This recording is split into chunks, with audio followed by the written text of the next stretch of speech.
Right, so today's video is about why you suck at fighting games, probably.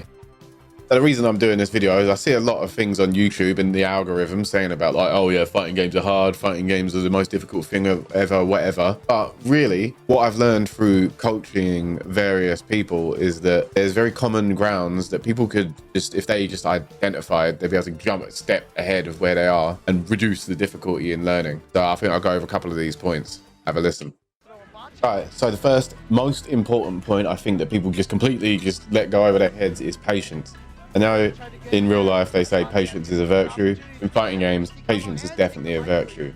Philosophy behind this, right, is if you are just one frame more patient than the other guy, he's going to do something stupid before you. You know what happens when someone does something stupid in this game? You either get hit by it, you're like, damn, that was stupid. Or they do something stupid, don't get hit by it, you block it or you punish it in the correct way and you're like, yeah, I've won because you're stupid.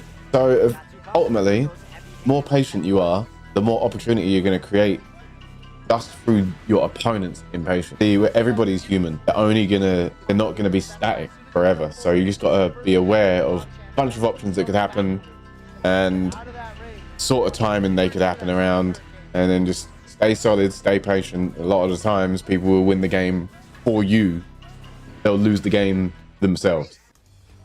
All right, so the second point here is it AntiAir. Basically, I know you're gonna have heard this in many of these kind of videos, like, yeah, you're better AntiAir. The reason for that is because somebody jumps at you in a game like Street Fighter or MK or any game, basically, they jump in at you, they get their biggest reward, right? That's how it works. The jumping is the strongest option to start your offense, whether it's on block or hit. But the downside to it typically is that they can't block. So at lower levels of play, people will be jumping more because their opponent is less capable of anti-airing them. But if you start from a foundational level, getting this drilled into your head that they're not allowed to jump at you, right? So even if you're like getting pieced up on the floor and all this other stuff's going on, if you start off being patient and waiting for the jump and anti-airing, the jump will come, right? It's gonna come. Just making sure that it becomes muscle memory to anti-air these people. They're gonna jump at you 500 times, right? And just a real quick one, comment log J bold if you got this far in the video. The 2 times that you don't anti-air it, you're gonna get cooked and lose. So you need to be able to do this. And the thing with this is it's essentially an opening for you to start your game. So once you understand how your offense works, you can anti-air them and then just put them in a blender. So that's pretty much how, especially in Mortal Kombat, like you play some of these characters, you anti-air them one time, take a chunk of damage, now they're in a blender and they're gonna regret that jump. And if they don't regret that jump, they're just done for because they're going to do the jump again. All right, like I'm saying, the 500 jump will come. So, and it sort of swings back to my original point about being patient. So if you're patient and waiting for the jump, these two things work together and you'll end up cooking people with minimal effort. Basically, it's about making them have to play the ground game. And once somebody starts playing the ground game, you're now actually playing the matchup. You're playing the player. Just jumping around and leapfrogging over each other it's a low level sort of game that's going on at that point, and anyone can do that with any character.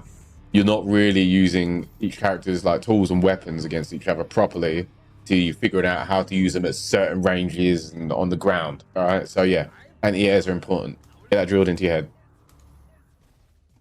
All right, and for my third point, this one's going to be painfully obvious, but is very often overlooked, is that remember it's a 2-player game, right? You are not the only one playing this game. There is another human being on the other side of that controller, the screen, whatever, sitting next to you. Maybe you forget, I don't know, whatever. But it's a 2-player game. A very common thing I hear from people that I've coached is, oh yeah, I think I'm messing up on my offense and don't know what to do on defense or whatever. And I'll be like, okay, what are you doing? And they'll be like, oh yeah, I just do this.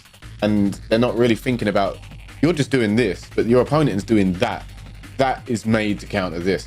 So it comes down to pattern recognition, right? All humans are creatures of habit. No matter what, even the best players are creatures of habit. They all have their own weaknesses. So you need to just find some situations where you can find an exploitable habit, basically. So like, does this guy like to jump here? Does this guy like to unblock there? Does he duck here? Does he stand up there? Does he swing there, right? So every time you press a button in these games, it's effectively a situation. And I think a great player that can show how this works is Sonic Fox. And I'm not saying, yeah, try and just become Sonic Fox, but Sonic is one of the players that will exploit any sort of opening or habit that you have anywhere on the screen to form some sort of advantage. So you don't need to be able to do this at like pro level to make use of it. So like, just remember, it's a 2-player game, right?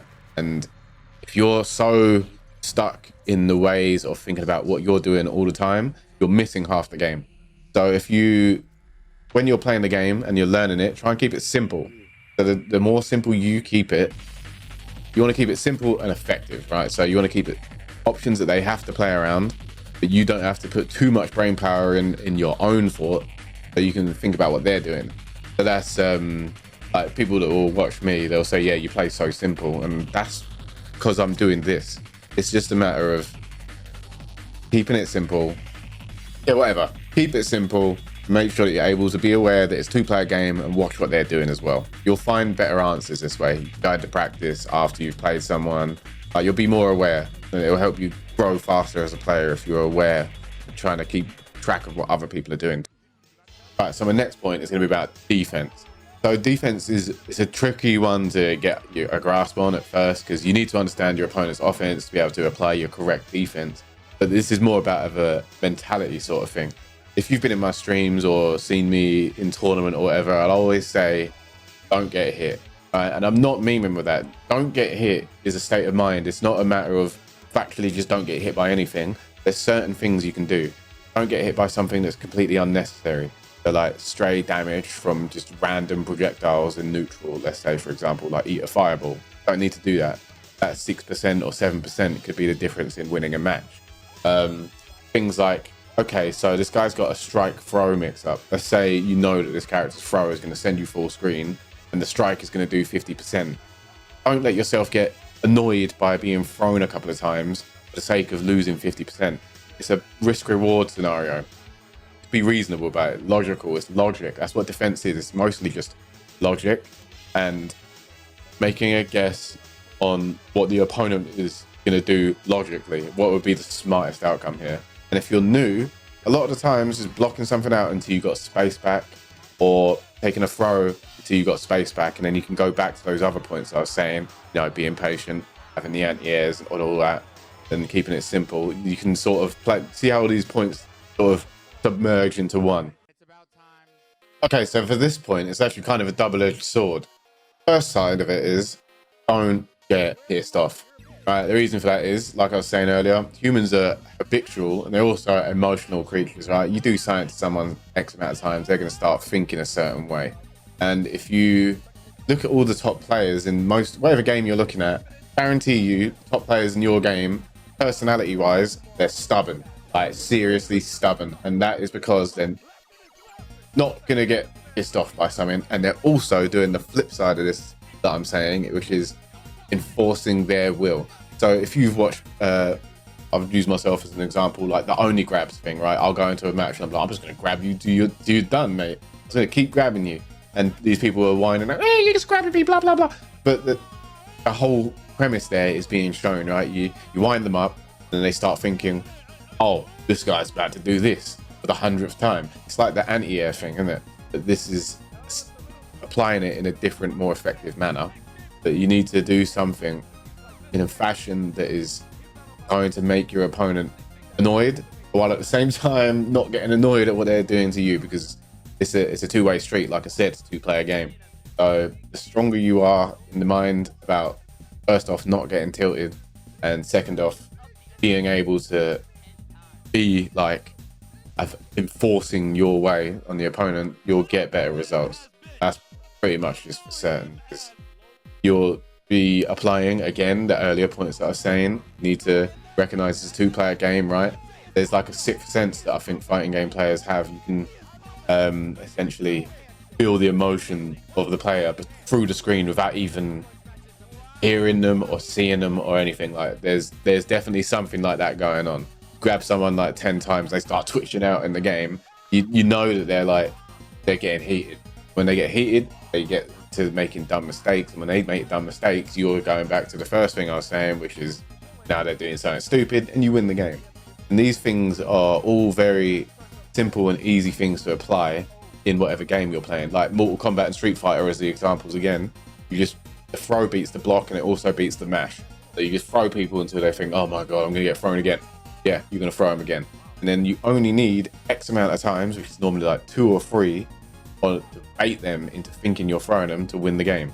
Or if you're playing Mortal Kombat, you just need to throw them once with fire axe and you've won. Something like that. Okay, easy.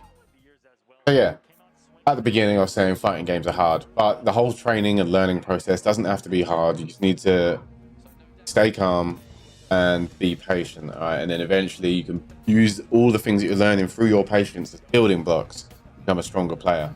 So like you'll learn the habits of other players, like I'm saying, learn what they're doing, and then you go into practice and you record what they're doing. You find your answers for that, or you just watch what other people are doing, things like that. It's okay, yeah. They're hard when you get to top level because people are playing the game properly, right? Versus you're both playing the game. That's when it becomes really difficult. But to get to like a competent level, you can do that just as long as you don't let yourself get worked mentally and don't start just tripping out, right? Just stay calm, be patient. You'll get a lot of results. Even if you're losing, you'll get a lot of information about what you can do to stop yourself from losing. All right, you just gotta be aware. That's what it is. It's awareness and self-evaluation.